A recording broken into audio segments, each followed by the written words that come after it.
It's a Wednesday wisdom. Yeah, America. I'm Momo. You can find wisdom wherever you look. Come, visit my garden. What is a wisdom? My wife. You're a bunch of losers. Here we go.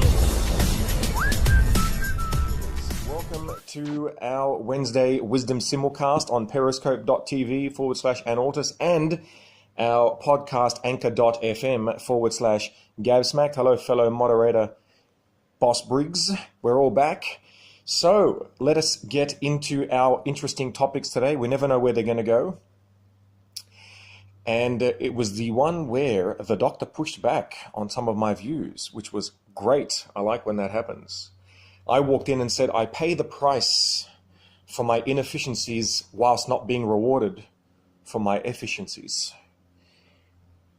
I said it was an asymmetric consequence, and he wanted to know what I meant specifically, because he was not someone who was going to buy the asymmetry. I gave him a story. There was a time when I was about 18 or 19. I'm not live on YouTube. Sorry, it uploads afterwards because I edited a bit. Well, I just add an intro and an outro. That's about it. That's my YouTube edits. I pay the price for my inefficiency. All right, so I'll tell you a story. There was once a time that I was really proud of how far I could spit chewing gum. So I decided to show people, thank you very much, Sarah. I decided to show people how far I could spit chewing gum. And they were horrified at how far I could spit it. Well, that was what was happening in my head. What was happening in their head was that I was using as my yardstick the statue of Mary outside their church. And they found that horrendous. Now, I didn't realize that they would find that horrendous because this is one of the problems with high-functioning autism, is that what you don't see is invisible to others.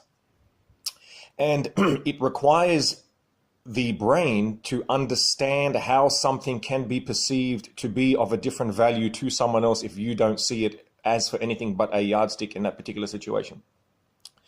So in the autist's head, and this is a worse of a problem with someone who's high functioning, because people expect them to know certain things that they don't, because they don't have any obvious mental retardation that someone with low functioning autism would have, like someone else in my family who's in an institution. And so in the autist brain, because of the lack of what we call theory of mind, or what's called mind blindness, which many of you now know about, that statue could have been anything to me. It could have been just a crack in the line. It could have been a blade of grass. It didn't actually matter. But the brain didn't see that in terms of the aggregate or societal aggregate was deemed a boundary that was transgressed in terms of acceptable behavior. And I said to the doc that I paid the price that a neurotypical would pay if they spat at it, because there was an assumption of some sort of intent.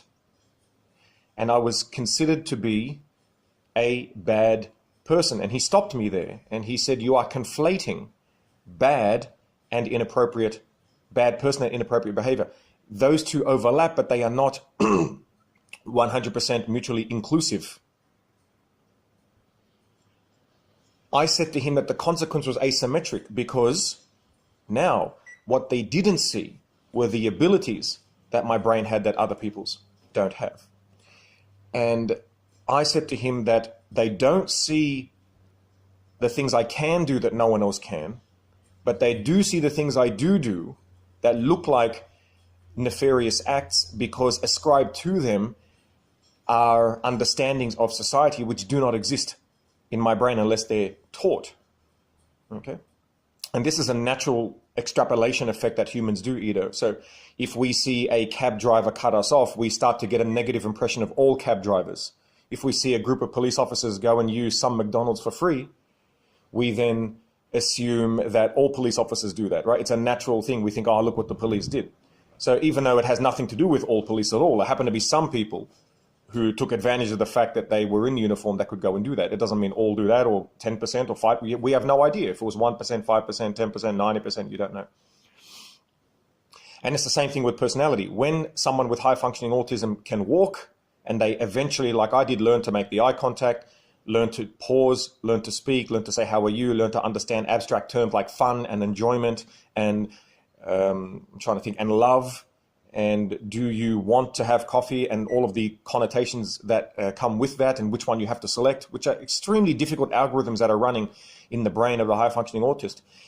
The problem is that they become invisible, and so they are not rewarded for being able to blend into society successfully. They are seen as just being fine. So when they do make the mistake, they pay for that mistake quite heavily, when in fact they've transgressed the boundary without intending to do so, without even knowing the boundary existed. And I said, at what age did you learn? It was a learning process that began in general after age 25. And as I say to those, you are more than welcome to grab a book off me. And I will be talking about this in more detail at our 6th live autism speech happening next Tuesday, the 12th of February. It should be the 12th because multiples of 7 are on a Thursday in February and March, unless it's a leap year. So it looks like this year, the 14th, Valentine should be on a Thursday. There you go. So I guess some people will be calling in sick on Friday next week. Bosses will, of course, not be surprised. So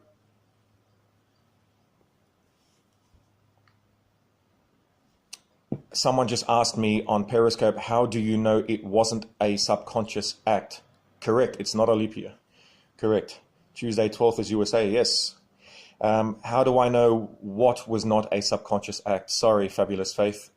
Because of the delay, I forget what I was talking about when you asked the question. So let me just pause YouTube and I'll answer that comment and then we'll get back to it. All right. So Fabulous Faith asked a great question. How do you know it wasn't a subconscious act that you secretly wanted to spit at the Mary sign? I can tell you why, because that's a very good question. I have asked myself that question.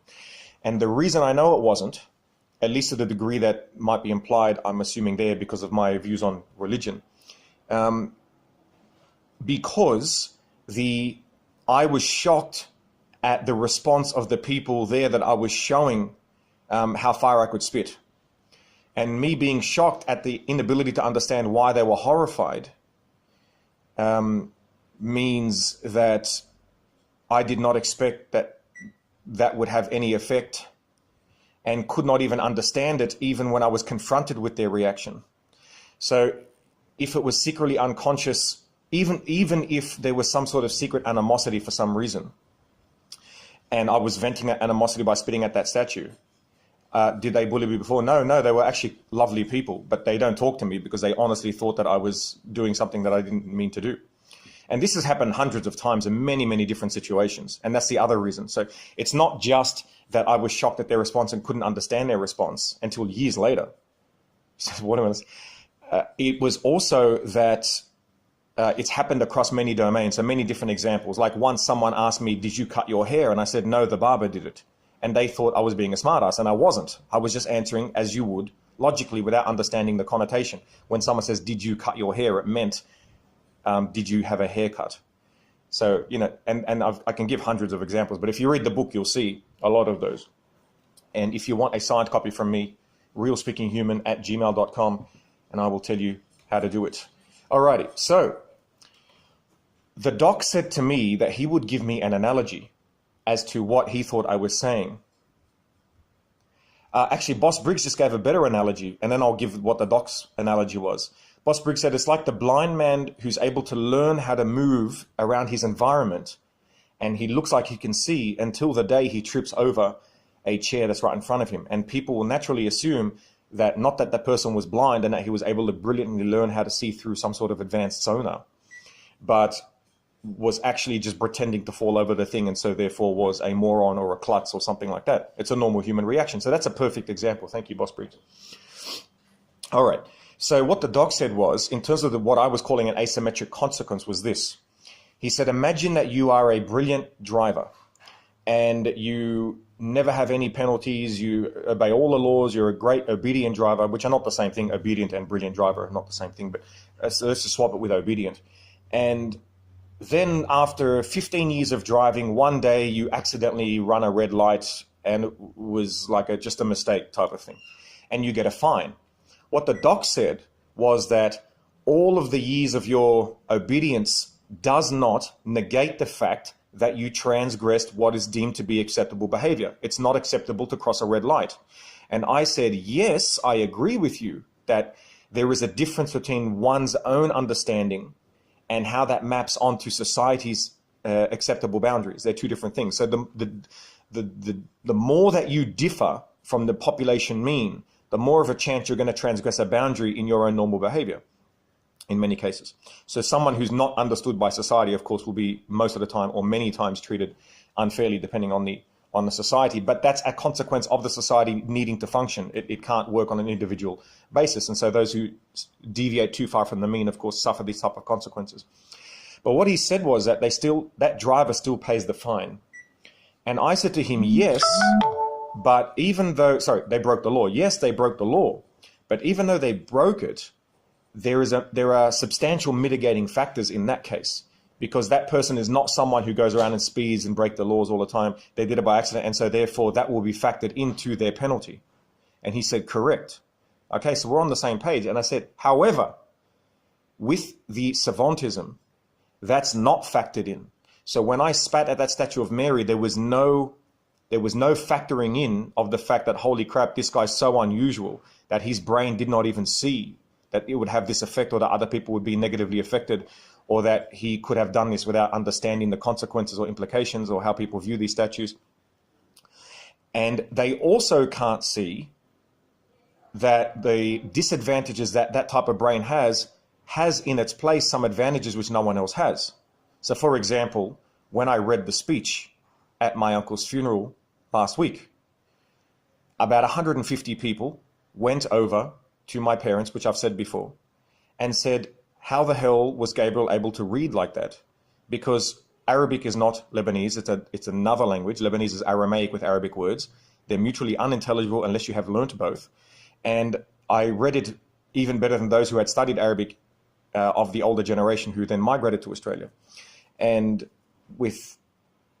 they asked how many years did he study and at which university. Now, what they didn't know is that I haven't studied more than 15 hours, and the rest I just read on my own. Okay, there is no way that the average human brain, without understanding savantism, would ever be able to even think that that was a possibility. And the doctor said, so therefore it's not asymmetric, because you do have unrecognized abilities, but you also have an unrecognized context surrounding your disabilities. So both of them are invisible, and so it makes you look like you're someone that you're not, and you're misunderstood in that regard. In other words, when you do something wrong, the fact, or that looks wrong, society does not factor in the fact that your brain is so different that its domain doesn't lie exactly in what society would expect of a neurotypical's understanding of boundaries. And I said to him, I agree with you, but it's asymmetric, because when I do something amazing, or like what people consider to be amazing, like those who know my brain or what it can do, right, that is gone undetected, because people then rationalize it by saying he must have studied Arabic for 10 years at some university and that's why he can speak like that. But then that is not, obviously because they don't understand that, then when I do something that seems unusual or even barbaric or unethical or something like that, then what will happen is they can't factor in the fact that, oh, he is that different, and that explains why he would have transgressed that boundary. And it also explains that he didn't mean it in some sort of negative context. He actually didn't understand. And so I suffer on both sides, but I get penalized heavily on one side and I don't get rewarded on the other. So the net position is that I have a net on balance suffering for this whole disorder. So that was our argument backwards and forwards, and there was some sort of resentment that was building up, obviously in myself, at why life, is made that way, etc., etc. Now I'm just going to pause YouTube so I can answer some more chats, and then we'll get back to it.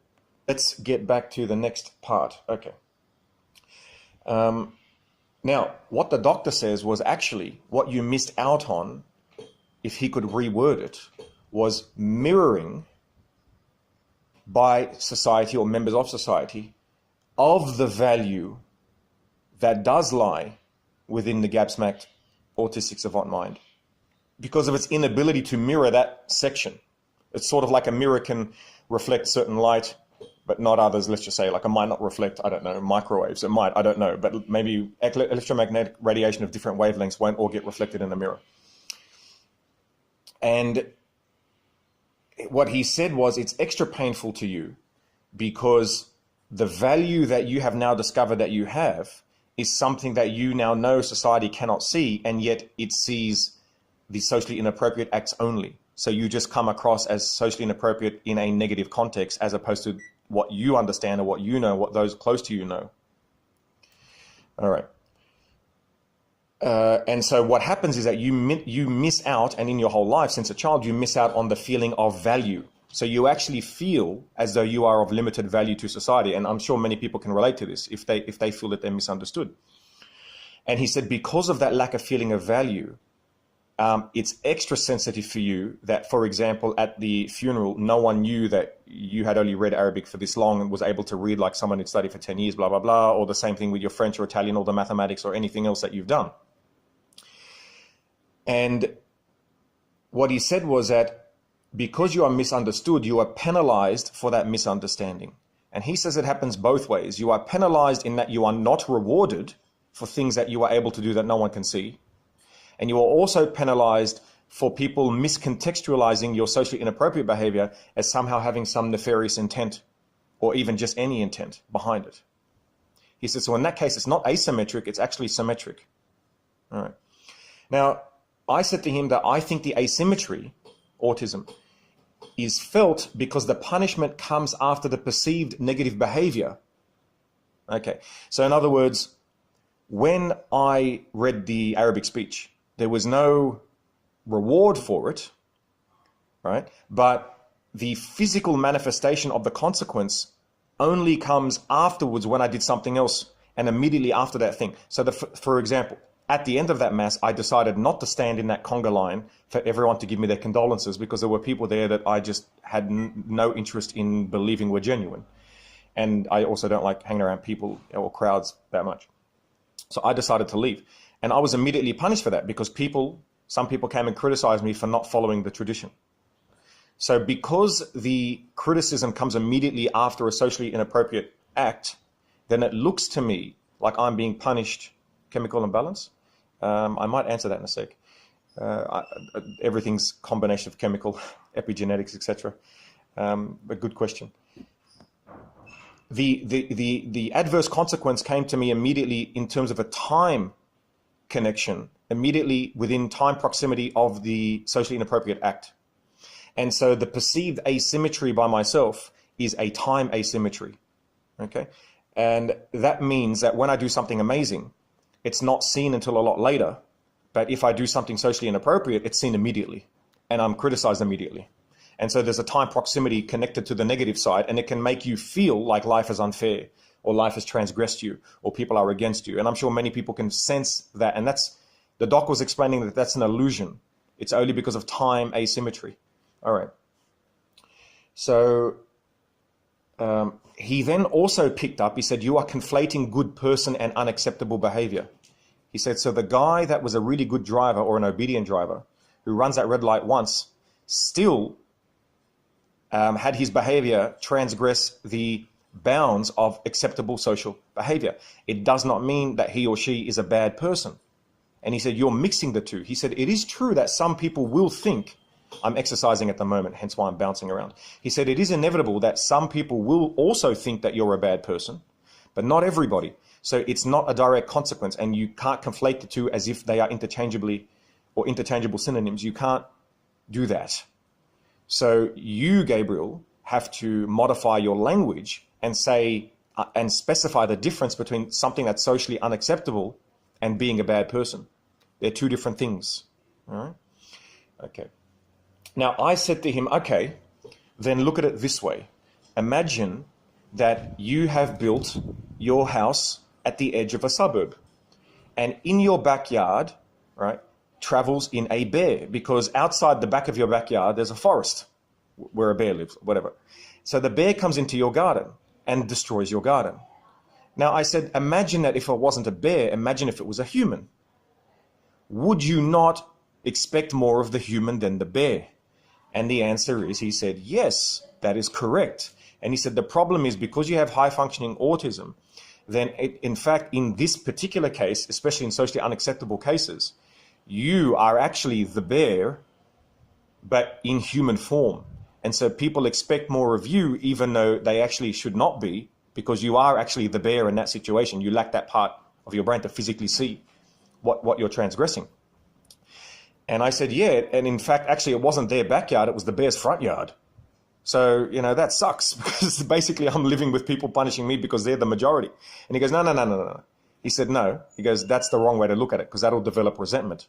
He said, what's going on is that the bear, number one, still suffers a consequence, because the bear cannot go into the garden, and we can't allow future bears to also come into that backyard, garden. So there's still a consequence, but we understand that it's a bear and it's not a human.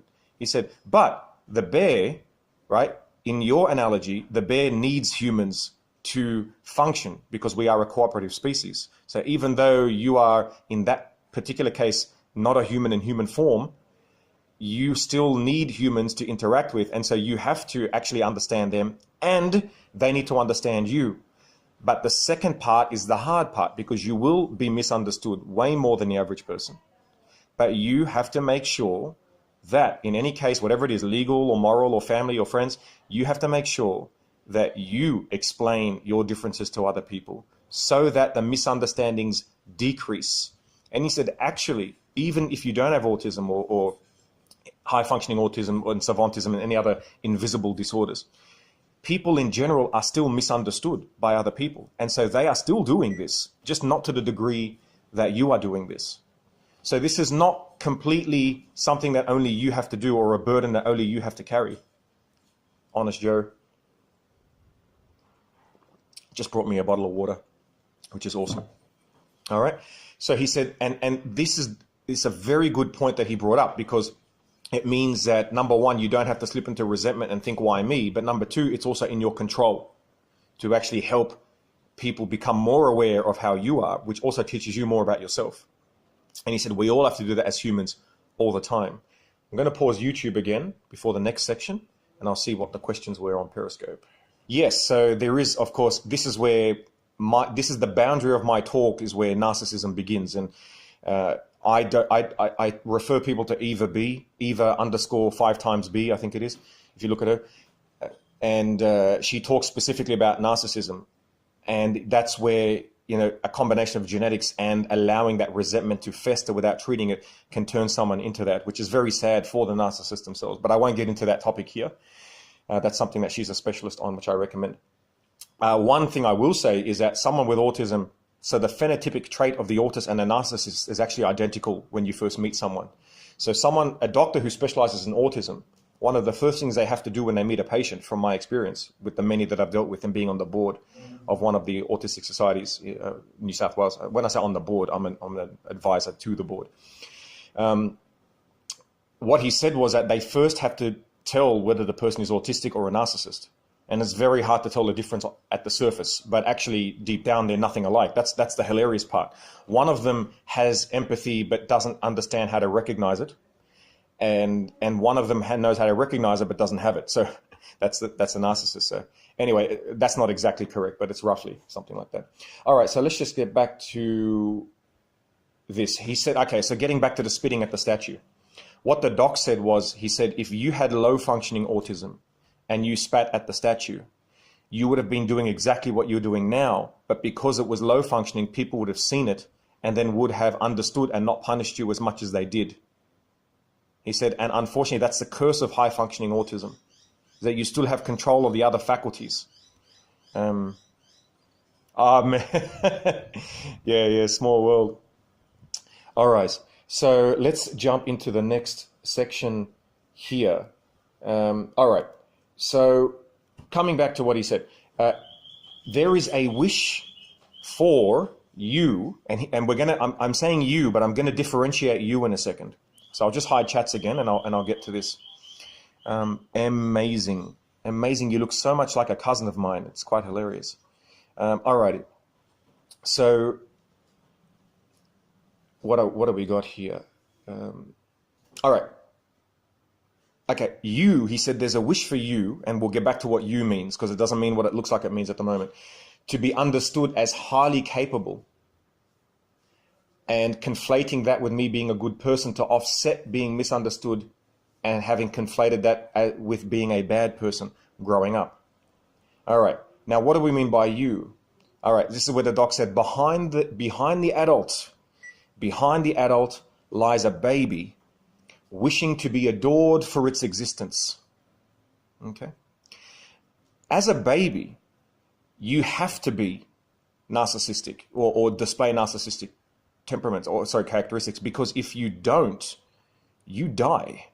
And that's a literal death as a baby. If you are not looked after 24/7, you are not protected, you are not fed, you are not cleaned, you are not kept from harm, you are not given touch for love, and etc., you will literally die. Or a part of you will die, or you will be malnourished, or whatever it is. It's a biological necessity, but as an adult, it is not a biological necessity. It's nice, but you don't die, because you can clean yourself, work, etc., and make sure that you don't literally die. So it makes no difference to your survival as to whether or not those needs are met, as they were when you were a baby. However, and let's come back to the definition of you. The adult brain has a memory of a need from the past which overtakes the present. All right? The adult brain has a memory of that need from the past which overtakes the present. So the memory is there because the baby version of ourselves had that memory, and for good reason. But that baby has now grown out of existence, but the memory remains. And without realizing that, then we trust that memory to think that somehow we need it today. And he said, you've got to remember that that's what your brain is doing. It's very similar to psychological transference. Okay. He said the way to solve that, number one, is recognize it. But number two, forming of new experiences that contradict the need in order to offset the memory of the need. So what he said is that you physically have to, set up new experiences where you have gone without needing what you think it is that you need, in terms of those being wanted and recognized and valued, and realize that you still survive and have enough memories of those that slowly but surely offset the past ones. So you can't remove the past ones, that you balance it out. And then you realize and create new neural pathways which are able to predict that even if you're not getting what you need, you will be okay. And he said, so it's upon you, to explain who you are as the invisible person that you are, or invisible bear that you are, in human form. And the last thing that we said was that people often don't understand or misunderstand each other. This is an ordinary occurrence. So it's either don't understand or misunderstand. It's an ordinary occurrence in daily life. And so we must find a way via communication to optimize our transmission of meanings. All right? And people know this happens all the time. This is one of the reasons that politics is so screwed in the West, right? This is not about politics at all. This is about humans not realizing that we are not communicating what we mean very well. We communicate what we say, but not what we mean. Thus, needs above all for us to show others what is in our minds, and how what is in our minds differs from what's in theirs. And that, ladies and gentlemen, ends our Wednesday Wisdom. It was a pleasure to see you all. Don't forget to comment on YouTube and subscribe. I will now end the YouTube video, and then we will go to Periscope and anchor.fm/GabSmacked. Don't forget, you can contact me at realspeakinghuman@gmail.com. And I have books, autographed books, which I've got some leftovers, so I can let you know what it is there. And we'll talk in the future. Don't forget on YouTube to take life one smack at a time. Boom.